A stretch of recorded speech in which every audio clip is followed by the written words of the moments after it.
How's it going, everyone? It's me, Vivi, and welcome to another Kingdom Hearts Union Cross video. As many of you had probably already suspected, darkness was behind Strelitzia's end. Not just darkness, but someone else was also involved in the process. Someone who you also had probably thought of before, Ventus. Yep, the most innocent kid being the one behind the killing of Strelitzia. The thing is, Ven did not do this willingly. He basically did this without knowing, because darkness took over him. For some reason, darkness wanted to defy fate. Strelitzia was chosen by Ava to join the new Union leaders, and yet darkness just strikes Strelitzia and gives the rulebook to Ventus. Well, technically, darkness told Ventus to pick up the rulebook. Lo and behold, not only did darkness strike Strelitzia, but he shapeshifted as Ava.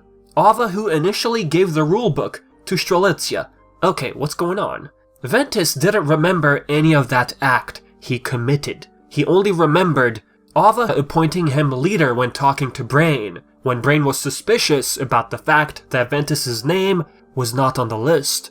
Now this scene right here, when he wakes up, he starts tearing up. It's as if he started remembering what really happened to Strelitzia. Like he saw a vision, a dream.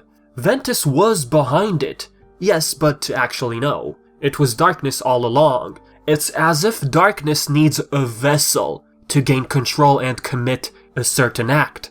If you think about it, if darkness wanted to defy fate, replace one of the Union leaders, well, if he didn't need Ventus, then he could have shapeshifted into someone and striked Strelitzia just like that, and then give the book to someone, right? Why did he have to use Ventus? So that's what makes me wonder. I feel like darkness needs a vessel to commit a certain action. Now some of you might say, okay, if darkness needs a vessel to commit a certain act, what about the lingering will, Terra's mind within his armor? I mean, you're right about that. If anything, it's probably because darkness was curious about Ven, who pretty much had a pure heart, a pure soul. If we go back to this line and remind, where Sora is going through the power of waking and he ends up in Ventus's dive into the heart station, he wonders, the person that's talking to him, if it's Vanitas or not. If that is in fact darkness Sora was talking to, then it appears that Ven's heart was too pure, and darkness, just out of curiosity, decided what it'd be like to actually take over such an innocent soul. At the end of the day, that unknown person that was talking to Sora, it might not be the darkness we know from Union Cross. Alright, with that said, the day Laurium will realize that Ven was behind it, but not really. I mean, brace yourselves for blind rage. Laurium now remembers who he is after defeating him at the Keyblade Graveyard in KH3. So it's only a matter of time before he starts rethinking of his sister and what really happened to her all those years ago. So question, was Ava darkness this whole time? Or is Nomura trying to make us think so? Which in that case, darkness is not Ava, simply a shapeshifter. I personally believe this is not the Ava we know, this is simply darkness. Who can shapeshift? Two things make me think this is not the real Ava. One, we have a scene where Strelitzia's Chirithy spots Player and Scald entering this exact room. Chirithy rushes back to Strelitzia. They eventually both enter that room to invite Player to join the Dandelions, because Strelitzia had a thing for Player. In that room, Scald and Player talked to Gula, and during that conversation, the bell tolled after Ava striked Lushu. Ava was talking to Lushu during this time. Quickly after the bell toll, Scald and Player exit the room. Strelitzia enters and boom, that's the end for her. This can't be real Ava unless we believe that Ava we know, who was darkness this whole time, teleported quickly and managed to tell Ven to meet up in this location. Number 2, Ava gave the rulebook to Strelitzia to begin with. This one is pretty self-explanatory. Why would Ava decide to kill Strelitzia? I mean, from the get-go, you give her a rulebook. Why decide to kill her afterwards? I mean, if Ava wanted to further defy fate, she would have picked Ven from the start.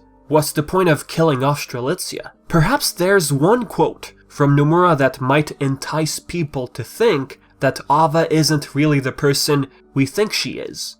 But I think if you follow and think about the story from a logical standpoint, from the beginning Ased had some solid arguments. As I was writing the scenario for Kingdom Hearts back cover, I was careful so as to make each character look neither like a hero nor a villain. However, in the end, it seems that only Ava was received as a good girl.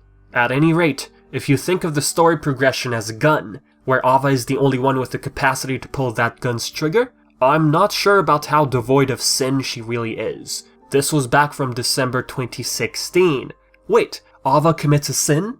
Wait, that means she is darkness? Hold up, just think about this for a second. That quote was from almost 4 years ago. Years later, we got a scene of Brain and Ava. How Ava wants to defy fate. She gives the Book of Prophecies to Brain instead, not to the person whose name was circled in red. That right there could be considered a sin Nomura was referring to, you know, defying her master. And what about the epilogue in KH3? How Luciu states Ava had her own role to play. Well, that could really have to do with how she wanted to defy fate, simply. I don't think she was darkness, and that's the role she had to play. I don't think so. I won't be too quick to jump to the conclusion that Ava was darkness this whole time. Just what is darkness? A floating heart, or just darkness? The answer is we don't know. Darkness can exist without a heart. The pure blood heartless, for example, they're beings of darkness, devoid of a heart. Such creatures are capable to move, and have at least the conscience to jump on people. Remember, the Master of Masters did say darkness used to take the same form as we did. He didn't specify human, but darkness that killed Strelitzia could fall within what the Master of Masters was telling Luciu. Darkness can hide in humans according to Brain, and for some reason, going over the latest update for Dark Road, Xehanort and Ericus thought back to the same exact line Brain had stated. Darkness can hide anywhere, even inside someone. I believe that thought was passed down to Ericus simply. After all, the secret reports in KH3 do state that Ericus is a blue blood. Ericus is a blue blood, descended from the very first masters in the Age of Fairy Tales. Secret Report 2, written by Xehanort. But as for young Xehanort's case, he for some reason was dreaming about the player on Destiny Islands, and also remembered what Brain told himself. Let's just wait this one out. I'm as confused as you are. Alright, this latest scene with the Master of Masters and Luciu. Okay, I have to say something. The Master of Masters is Tetsuya Nomura in this scene. I mean, come on. Pay attention to what he's saying. You've gone off and overcomplicated things to reach your own conclusion. Nomura is legit pointing fingers at us, speaking to us like, hey, stop overthinking and just wait to see what happens. As stated by the Master, you'll understand soon enough. Basically, what this scene is aiming at, in my personal opinion from what I understood, a new chapter of the Kingdom Hearts series. How darkness can defeat darkness. It's not always about light defeating darkness. Basically the whole premise of Xehanort, what he wanted in KH3, to reset the world. After all, he used darkness to try and reset the world. Organization 13 is all about darkness. So back to Dark Road. Xehanort can see darkness, and this is 4 years later. He tells the Queen if she remembered him. She didn't. And then Xehanort sees darkness, and he smiles. Remember, this is 4 years later, after his comrades had passed. And 4 years ago, his comrades were put into trial, hence why he tells the Queen, hey, do you remember me? Now 4 years ago, when they were put into trial, everyone noticed that the guards feared the Queen. It's a cool reference to that scene from Remind, what Xehanort tells the Master of Masters. Hollow reasons of justification. People carry delusions of having power, but it's a lie. This whole scene with the Queen, I mean, it could be a reference to what he told the Master of Masters in Remind. Even here, how the Master of Masters tells Luciu to just wait and see. We're back to this scene.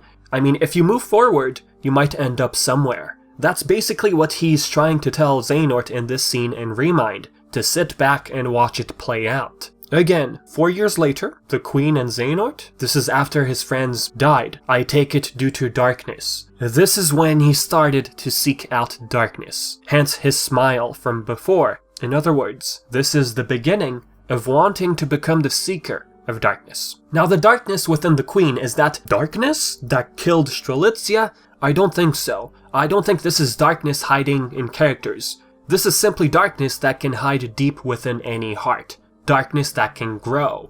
Just like that scene from Remind. And their darkness grows after what he told the Master, the whole Hall of Reasons and everything. Darkness that killed Strelitzia, I believe, is a darkness from old times, for some reason has survived for centuries, and has apparently other plans in mind, according to this scene with Maleficent.